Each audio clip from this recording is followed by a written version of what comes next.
Let's talk about Kurt Zouma. I've got to be honest, I didn't realise how good he was, and I'm really looking forward to him growing.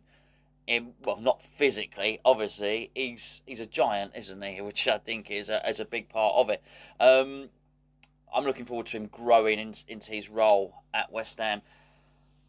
I didn't realise how good he was, as I said, but I certainly feel now that we have a player comparable to Ogbonna. Not only that, almost Ogbonna's heir to the throne, as it were. Somebody that can complement him, work alongside him, and forge a formidable defensive partnership. But when Ogbonna does retire or do whatever he does, or finishes West Ham career and goes to play for Accrington Stanley or whatever he's going to do, we've got someone there to take over the mantle. We've got a leader of the defence. There's so much to discuss with him, actually. He's... Okay, early on in that game, I'm talking about the game against Manchester United, obviously, there was a point where he was telling Soufal where to stand and what to do. This is not something that I usually expect from players, particularly not new people. But we've all had a jog. A jog? No, we've all had a jog before. That's not what I meant. We've all had a job before. And you go and start in a new company. And when you go and start your new job, there's a certain period of finding your feet. Unless you're going in at a very high level and you're head of HR or something like that, and it is actually your job to immediately go on in day one and start instructing people and stuff like that, there's a certain amount of finding your feet. You'll canvass some opinion, you'll learn about your environment, and so on and so forth. What you're not going to do is go on into a new job and start telling people what to do and start saying, oh, well, you need to do this, you need to do this, and you need to do this. It's not that it's arrogant or anything like that. You might know your job really well, but there's a bedded in period. You've got to be really, really confident to do that, and I wouldn't see any reason why football would be any different. So, and it wasn't just Soufal that he was... I say bossing around, but you know what I mean. I don't mean bossing around. It's tactical instruction. It's positional instruction. I don't know what he was saying, but he was doing this, and then he clearly was, because that is the international sign language for tactics, isn't it? Close the distance between the right back and the centre back. I don't know what he was saying, but clearly there was some tactical business going on. And to do that, okay, it wasn't quite his first game, but you understand what I'm saying, shows immense confidence. It shows a tactical brain, which is absolutely fantastic. And it also shows that we've got someone in who wants to organise. Well, this is incredibly important. I think we're organised. As a team, we're organised anyway. A lot of the times when we concede goals, and I think quite a lot of them are down to individual errors. You get a better player, and those individual errors hopefully, get cut out.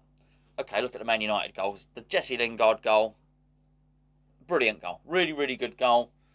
The first goal, Ronaldo's goal, individual error. It was Fabianski's error. So, I think that the better quality of play you get in, the less individual errors you have. But my point is the organisation is already there. We're an organised team. Moyes has got a tactical plan. You can now understand why he's targeted this player, Zouma. You really can. He's added some... It sounds strange, really, doesn't it? Bearing in mind, all the centre-backs we've got are lumps, right? They're all chunky. I don't mean fat. I don't mean they're all down Greg's eating the caramel donut with the custard inside. Not that I've ever eaten one, of course, in the box of four. But they're chunky, they're athletic, they're strong. But he's brought a mobility to it. I'm not even saying Diop's slow. I thought him and Diop looked pretty good in Europe. But he seems to like the combat. He seems to like the contest. And I know I bang on about this quite a lot. It's something I like about Soufal. It's something I like about Bowen. They're in it for the battle. And it's something, if you might remember, when we were coming out of lockdown. No, when football restart. When you could hear the players on the pitch because the stadiums were empty and the microphones were picking something up. And I had a bit of a revelation at that point because I didn't know that Ogbonna was like that. But Ogbonna's gobby. Ogbonna's mouthing people off. Ogbonna, you look at the way he maybe employs the evil arts of defending. He clearly relishes it. He clearly goes into a game thinking that striker is not going to get the better of me, and I'm going to do quite a lot to put him off his game. Relishes the combat of it. I see in Zouma we've got somebody somebody the same, in the same mould, but maybe even relishes the physical combat even more. Ronaldo, look, I'm conscious I've been speaking about Ronaldo 5 or 6 times, but I think I think sometimes you get so entrenched in being West Ham that anyone that's not West Ham is crap and blah blah blah blah blah. I don't subscribe to that. Cristiano Ronaldo is I'm not sure, him or Ruud Gullit, probably Ronaldo, the best player I've ever seen play live, and I think he's magnificent. And even now, I don't know how he's managing it. Sorry, I'm laughing because somebody was talking about how much he'd changed since he was a teenager. But whatever, he is a physical specimen. Clearly, he's retained his reactions, which are massively important if you're going to be a striker. Highly skilled player. And there could have been several occasions when he got the better of Zouma, and I think on 1 or 2 occasions he did. But that's fine, because I tell you what, there'll be a lot of other centre-backs who he gets the better of 5 or 10 times during a game.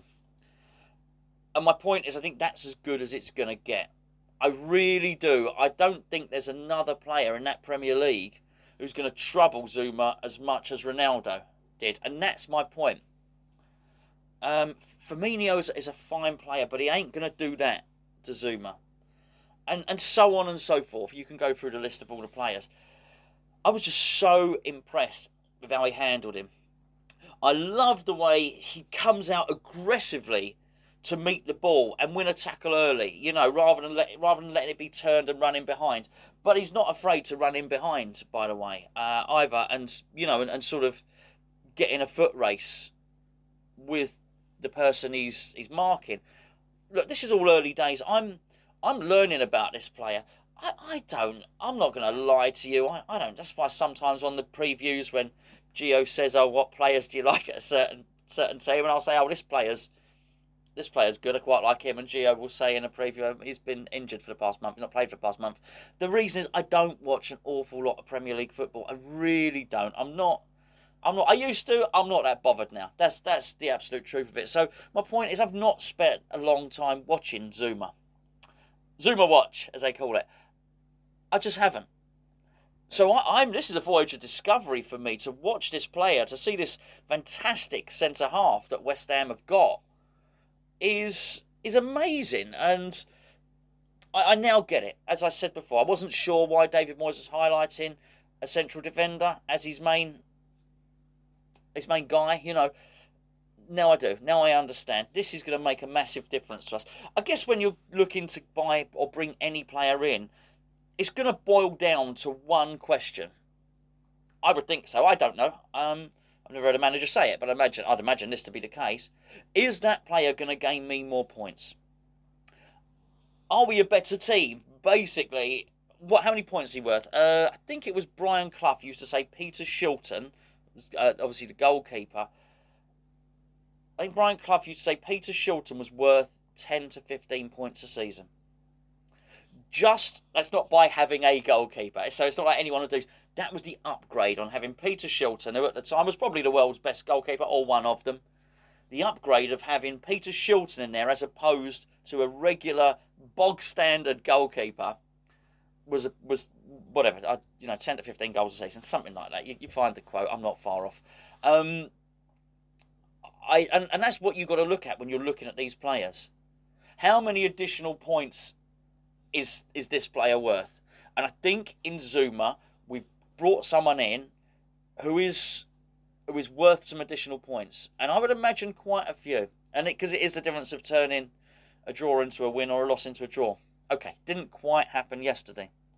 I'm going to go into that in a video, which I'll probably publish a little bit later tonight. Yeah, I'm sort of going to spend the next couple of days going through what's happened. So if you feel I've avoided Vlasic or Yarmolenko or whatever the case may be, or Jesse Lingard, then I will deal with them. But it will be the last time I talk about Jesse Lingard, because I'm sick of it. He doesn't want to come to West Ham. He doesn't want to be at West Ham. He's done his time. It was a really, really good loan deal. It worked out tremendously well for him. But I can't be bothered to keep banging on and talking about him, quite frankly. And why do we need to? We don't need to. We've actually got people at the club who, like Zouma, who looks to be absolutely magnificent. Look, the Zouma rumour, I heard it, I've seen it, I'm in. I've bought into it. I am now fully behind. I would have been behind him anyway, because he's a signing. He signed Craig Dawson on a loan. I'm behind him. I absolutely hope he does well. This is a little bit different. I'm looking at and seeing belief. I'm now looking and thinking, we have a class, quality player. And I loved what David Moyes said. He said bringing players in like this will help us to challenge. Wow, okay, yeah, challenge. Bring it on. I like this language. More importantly than that, I like the actions, because actions speak louder than words. And I tell you what, the actions of bringing Kurt Zouma in, it really is a statement of intent that West Ham are looking to get better and better. Forget the loss. It was crap. I felt rubbish yesterday after the loss. But I tell you what, there were an awful lot of positives to take from that. And for me, the biggest one and the main one was Kurt Zouma.